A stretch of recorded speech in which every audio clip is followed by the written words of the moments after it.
जय हिंद।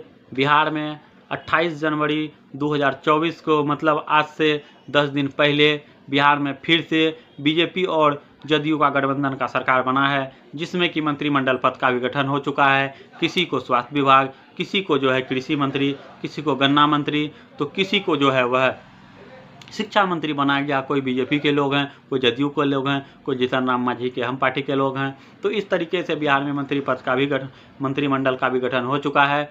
अब जो है बिहार के जितने भी मजदूर, जो बिहार की आबादी 12 करोड़ है, बिहार में आपको पता होगा कि 80% लोग वो बिहार से दूसरे राज्य में पलायन करते हैं। और यह आज से नहीं, पिछले 18 से 20 साल से, जब से बिहार में एक ही पार्टी की सरकार है, बिहार में एक ही लोग, पार्टी तो अनेक बदले, कभी आरजेडी में, कभी जदयू में, कभी बीजेपी में गए, लेकिन जदयू पार्टी के जो अध्यक्ष हैं माननीय मुख्यमंत्री नीतीश कुमार जी, वह अभी तक 9वीं बार सत्ता में रहने के बाद 28 जनवरी को वह नए शपथ ग्रहण लिए थे। और जो है वह अब पुनः नए सिरे से जो है वह सरकार में जो है मंत्रिमंडल पद का भी गठन हो चुका है। अब देखना यह है कि बिहार के बाहर जितने भी बिहारी मजदूर रह रहे हैं, उन सब के लिए विधानसभा में क्या नया वो लोग बिल पास करते हैं, क्या नया कानून पेश करते हैं कि बिहार के मजदूर जितने दूसरे राज्य में रह रहे हैं, क्या उन लोगों को आप लोग के अनुसार, क्या जैसे आप लोग का हेल्थ केयर होता है, आप लोग जो है अपना हेल्थ चेकअप के लिए आप लोग का जो लाइफ इंश्योरेंस होता है, क्या उन लोगों का इंश्योरेंस कवरेज नहीं होना चाहिए? बिहार के बाहर जितने भी लोग काम करते हैं उन लोगों को भी कम से कम 25 लाख का जो है उन लोग को भी हेल्थ इंश्योरेंस देना चाहिए। क्योंकि बिहार के बाहर जितने भी लोग रहते हैं, आप देखे होंगे कुछ दिन पहले, आज से 6 महीना पहले, सिकंदराबाद रेलवे स्टेशन के सामने ही बगल में ही जो है वह 4 लड़का मतलब 4 से 5 मंजिल में काम कर रहा था और सरिया वाला वह गिर के उनकी मृत्यु हो गई थी। वो लड़का अपना बिहार का ही था। अगर वो तो मर के चले ही गया, अगर उनका नाम से अगर हेल्थ इंश्योरेंस किया हुआ रहता, उनका जो है अगर उनके नाम से अगर 25-30 लाख रुपया उनको मिलता, तो उनके परिवार जो मर गया तो उनका तो अब कुछ कहा ही नहीं जा सकता। लेकिन अगर उनके परिवार वालों को वह अगर मुआवजा मिलता तो उन्हें कहीं ना कहीं कुछ ना कुछ सहानुभूति मिलती और उनके परिवार की दुख दर्द तो नहीं, लेकिन हल्का दर्द को कम किया जा सकता था। इस तरीके से बिहार सरकार जो है अब एक नया कानून लाना चाहिए उन्हें कि बिहार के बाहर, अगर आप बिहार में फैक्ट्री, आपको लगता है कि बिहार में समुद्र नहीं है, समुद्र तो दूसरे भी स्टेट में नहीं है, लेकिन वहाँ तो कंपनी लग रहा है।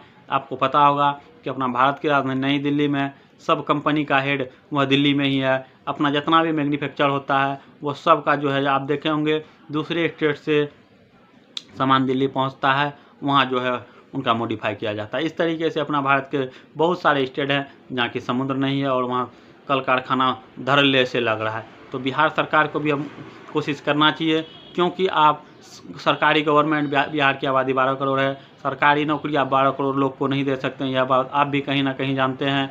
और हर साल जो है वह देश की जनसंख्या बढ़ी ही जा रही है, बिहार की जनसंख्या हर साल बढ़ती ही जा रही है। तो आज 12 करोड़ है, फिर 2 साल बाद फिर 13 करोड़ 14 करोड़ होगा, तो आप कितने लोगों को आप सरकारी नौकरी दीजिएगा? इसीलिए कहीं ना कहीं बिहार में भी कल खाना लगना ज़रूरी है। बिहार के जो अभी नए नए उद्योग मंत्री बने हैं, उन उद्योग मंत्री को इन सब चीज़ों पे ध्यान देने की ज़रूरत है। सिर्फ उद्योग मंत्री बन जाने से नहीं होगा। जब आप बिहार के युवाओं के लिए उद्योग लगाइएगा, जब आप बिहार के युवाओं का पलायन रोक पाइएगा, तब आप उद्योग मंत्री के जो आपको पद मिला है उस पर आप गर्वान्वित महसूस कर सकते हैं। क्योंकि बिहार के मजदूर जब दूसरे स्टेट में मार खाएंगे, गाली सुनेंगे, उनके दिल से कहीं ना कहीं वह बिहार सरकार के लिए, बिहार के मंत्रियों के लिए वह बददुआ ही निकलेगा।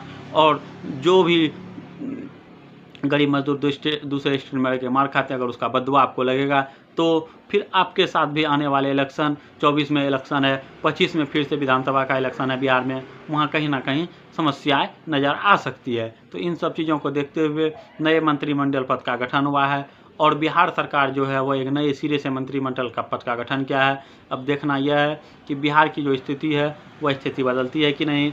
स्वास्थ्य विभाग जो बने हैं, बिहार के माननीय उप मुख्यमंत्री सम्राट चौधरी जी, उसे स्वास्थ्य मंत्री बनाया गया है।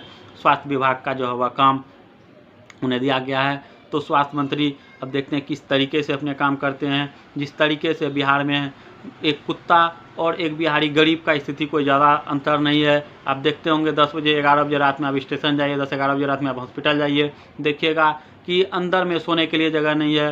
बिहार के लोग वह हॉस्पिटल के बाहर में सोते हैं, मतलब ग्राउंड के ही अंदर सोते हैं। हॉस्पिटल के बाहर में मतलब रोड पे नहीं सोते हैं, हॉस्पिटल के बाहर मतलब उसका जो कैंपस है, उसी कैंपस में कहीं दरी बिछा के, कहीं चद्दर बिछा के, कहीं तिरपाल बिछा के वो लोग सो जाते हैं, इसीलिए कि मेरा परिवार अंदर वो बीमार है, उसका इलाज हो सके।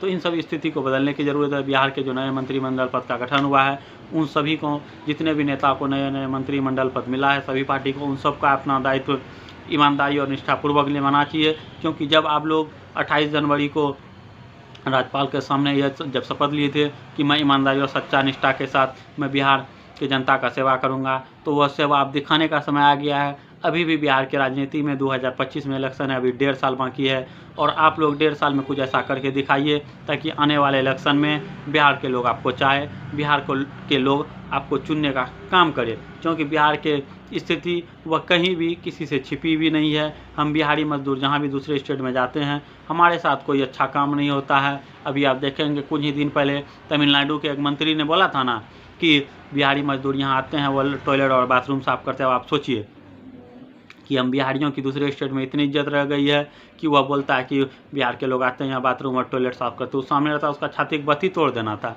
तो उसको हिम्मत कैसे हो गया ये बात बोलने की। भारत का संविधान जो है, हम कि भारत का 28 राज्य में और 8 केंद्र शासित प्रदेश में हम कहीं भी आ जा सकते हैं, हमें कहीं भी किसी तरीके का रोक नहीं है। तो इन सब चीज़ों को ध्यान देने की ज़रूरत है। बिहार सरकार को भी अब रोजगार सृजन करने की ज़रूरत है। सिर्फ सरकारी नौकरी देना भी आपका दायित्व बनता है, लेकिन उसके साथ साथ जो कुछ कम पढ़े लिखे लोग हैं उनके लिए भी आपको कहीं ना कहीं कंपनी का व्यवस्था करना होगा, ताकि आने वाले समय में और अब जो नए युवा आएंगे उनको जो है अपना बिहार में ही, अपना घर में ही रोज़गार मिल सके, और वह पूरा अपना गमछा लेके वह पूरा हिंदुस्तान ट्रेन में धक्का ना खाए और दूसरे स्टेट में जाके वह उनका अपमान ना हो, ताकि बिहार के मजदूर भी जो हैं वह दूसरे स्टेट में जो धक्का खा रहे हैं, गाली सुन रहे हैं, मार खा रहे हैं, अपना 12 घंटा बोल के लाते हैं और 15 घंटा 20 घंटा काम कराते हैं, वह इन सब चीज़ों से बच सके। और इन सब चीज़ों से तभी बचा जा सकता है कि जब तक आपका बिहार में कंपनी नहीं लगेगा। तो बिहार के जो भी तरह तरह के विभाग बांटा गया है, आप लोग उद्योग मंत्री भी ध्यान दें इन सब चीज़ों पे कि आपको भी किस तरीके से बिहार में डेवलपमेंट आएगा। इन सब चीज़ों पे ध्यान देने की ज़रूरत है। बाकी आप बिहार सरकार के बारे में क्या सोचते हैं, आप नए बने मंत्रिमंडल परिषद के बारे में क्या सोचते हैं, कमेंट करके ज़रूर बताइए। तब तक के लिए जय हिंद, जय भारत, वंदे मातरम।